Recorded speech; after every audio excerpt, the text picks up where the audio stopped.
गुरु प्यारी साथ संगत जी, आज फिर से एक सुंदर सी साखी आप सभी को सुनाने जा रही हूँ।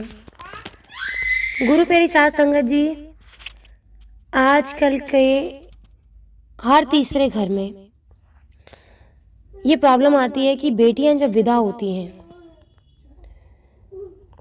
तो उनके साथ में उनको उनके माँ बाप की दी हुई हिदायत, एक अच्छी हिदायत भी होती है और एक बुरी हिदायत भी होती है।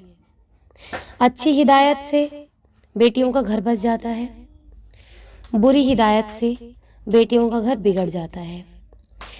आज ऐसी ही एक साखी आप सभी को सुनाने जा रही हूँ, जिसमें एक बाप ने अपनी बेटी को इतना सुंदर तोहफा दिया जिसके कारण उसकी जिंदगी महक गई। तो आइए गुरु प्यारी साथ संगत जी, सुनते हैं आज की ये सुंदर सी साखी। शादी के बाद पहली बार मायके आई बेटी का स्वागत सप्ताह भर चला। सप्ताह भर बेटी को जो पसंद है वो सब किया गया। वापस ससुराल जाते समय पिता ने बेटी को एक बहुत सुंदर सुगंधित अगरबत्ती का पूड़ा दिया और कहा कि बेटी, तुम जब ससुराल में पूजा करोगी तब ये अगरबत्ती जरूर जलाना। माँ ने धीरे स्वर में कहा, बेटा, बिटिया पहली बार मायके से ससुराल जा रही है तो भला कोई अगरबत्ती जैसी चीज देता है क्या? पिता ने झट से जेब में हाथ डाला और जितने भी रुपए थे उसकी जेब में उन्होंने वो अपनी बेटी को दे दिए। ससुराल में पहुंचते ही सासू माँ ने बहू का बैग टटोला और पूछा कि तुम्हारे माँ बाप ने विदाई में क्या दिया? कुछ विशेष न मिलने पर उनकी नजर अगरबत्ती का पूड़े पर पड़ी। गुस्से में आई सासू माँ ने अपना मुंह बना लिया और बोला कि कल पूजा में ये अगरबत्ती लगा लेना।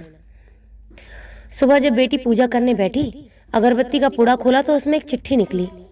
लिखा था, बेटी, ये अगरबत्ती खुद जलती है मगर संपूर्ण घर को सुगंधित कर देती है। इतना ही नहीं, आजू बाजू के पूरे वातावरण को भी अपनी महक से सुगंधित और प्रफुल्लित कर देती है। हो सकता है तुम कभी पति से कुछ समय के लिए रूठ जाओगी या कभी अपने सास ससुर जी से नाराज हो जाओगी, कभी देवर या ननद से भी बात नहीं करोगी, उनसे रूठ जाओगी, कभी तुम्हें किसी से बातें सुननी भी पड़ जाएंगी या फिर कभी अड़ोस पड़ोसियों के बर्ताव पर तुम्हारा दिल खट्टा हो जाएगा। तब तुम मेरी ये भेंट ध्यान में रखना, अगरबत्ती की तरह रहना।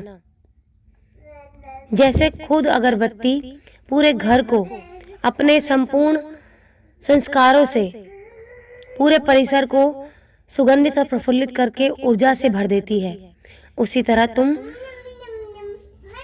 इस तरह अपने घर की देखभाल करना। लेकिन अगर उस अगरबत्ती को कोई मरोड़ने की कोशिश करे तो तुम अपने आप को अकेला भी मत समझना।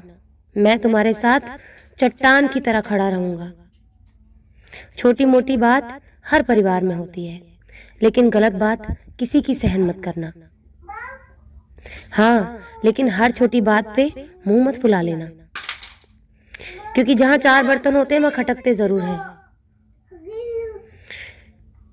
मायका समझकर सबको अपने व्यवहार और कर्म से सुगंधित और प्रफुल्लित करना।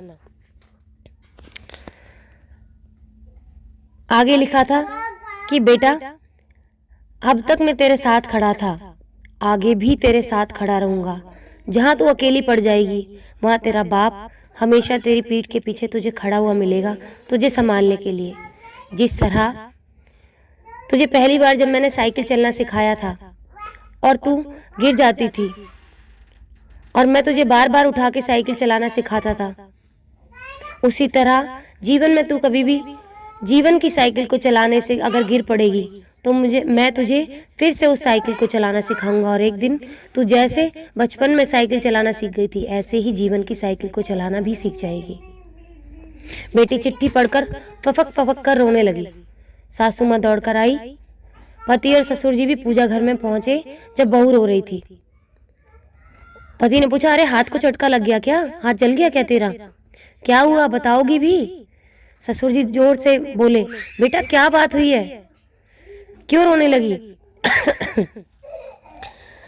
सासू माँ आजू बाजू के सामान में कुछ है क्या ये देखने लगी कि कहीं बहू का हाथ जल गया हो तो मैं उस पर मरहम लगा दूं।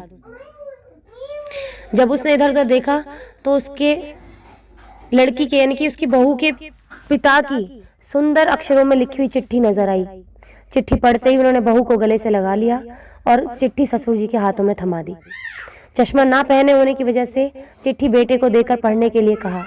सारी बात समझते ही संपूर्ण घर स्तब्ध हो गया, यानी कि हैरान रह गया। सासू माँ ऊंचे स्वर में बोली, अरे ये चिट्ठी फ्रेम करानी है, ये मेरी बहू को मिली हुई सबसे अनमोल भेंट है।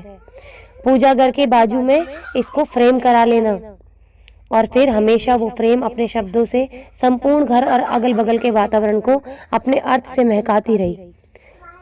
अगरबत्ती का पुड़ा खत्म होने के बावजूद भी क्या आप भी ऐसे संस्कार अपनी बेटी को देना चाहेंगे? बेटियां दो कुलों को महकाती हैं। गुरु प्यारी साध संगत जी, जब बेटियां दो कुलों को महकाती हैं तो दोनों कुलों की जिम्मेदारी होती है। जब बेटियां कमज़ोर पड़ जाएं तो दोनों कुल उसको संभालें। चाहे वो मेंटली वीक पड़ती है तो वहाँ से दोनों परिवार उसको संभालें। अगर फिजिकली वीक पड़ती है तो दोनों ही परिवार उसको संभालें। जब एक अकेली बेटी दो कुलों का मान रखती है, दो कुलों को संभाल सकती है, तो क्या दो कुल उस अकेली जान को सहारा भी नहीं लगा सकती? तो सलाम है ऐसे पिता को जिन्होंने अपनी बेटी को ऐसे संस्कार दिए, जिन्होंने उस बेटी का सहारा बनने से हाथ पीछे नहीं छुड़ाया, जिन्होंने कहा कि हर छोटी बात को दिल से ना लगाना और बड़ी बात पे चुप भी ना रह जाना। ऐसे पिता सबके होने चाहिए। बहुत भाग्यशाली बेटियां होती हैं वो जिनके पिता उनका साथ देते हैं। तो गुरु प्यारी साध संगत जी, अगर बेटियों का घर बसते देखना चाहते हैं तो ये एक भाई और एक बाप की पूरी जिम्मेदारी बनती है कि जब बेटी पर मुसीबत आए तो उसके साथ चट्टान बनकर खड़े रहें। वो ही बेटी आपकी नाक ऊंची करके रखेगी, दो कुलों का मान वो अपने कंधों पर उठाकर रखेगी, आपकी इज्जत को चमकाएगी ना कि गिराएगी। तो गुरु प्यारी साध संगत जी, इसी तरह से अपनी बेटियों का लालन पालन करना चाहिए और संस्कार देने चाहिए। आजकल हर घर में, हर तीसरे घर में ये बात होती है, जरा सी कोई बात हो जाती है तो गुरु प्यारी साध संगत जी कई लोग भड़काने के लिए तुल जाते हैं कि उसको छोड़ दो। आजकल हर तीसरे घर में हर तीसरे बच्चे का तलाक हो रहा है। पहले ज़माने में बहुत सी औरतें ऐसी थी, क्या सभी औरतें ज़्यादातर ऐसी थी, कभी किसी का तलाक हुआ ही नहीं। बहुत कम चांसेस ऐसे होते थे। कोई बहुत ज़्यादा कुकर्मी आदमी होता था तब औरत उसको छोड़ देती थी। लेकिन गुरु प्यारी साध संगत जी, जब शादी होती है ना तो दो कुलों की पूरी जिम्मेदारी बनती है। दो बच्चों की जिम्मेदारी नहीं होती है शादी निभाना, ये दो कुलों की जिम्मेदारी होती है। बच्चे अगर भटक जाए तो उनको राह पर लाना माता पिता सास ससुर सबका काम होता है। अगर माता पिता सास ससुर अपनी जिम्मेदारी नहीं निभाएंगे तो बच्चे ही क्यों निभाएंगे? ताली हमेशा दोनों हाथ से बजती है। तो रिश्ते हमेशा एक साइड से नहीं निभाए जाते, दोनों तरफ से रिश्ते निभते हैं।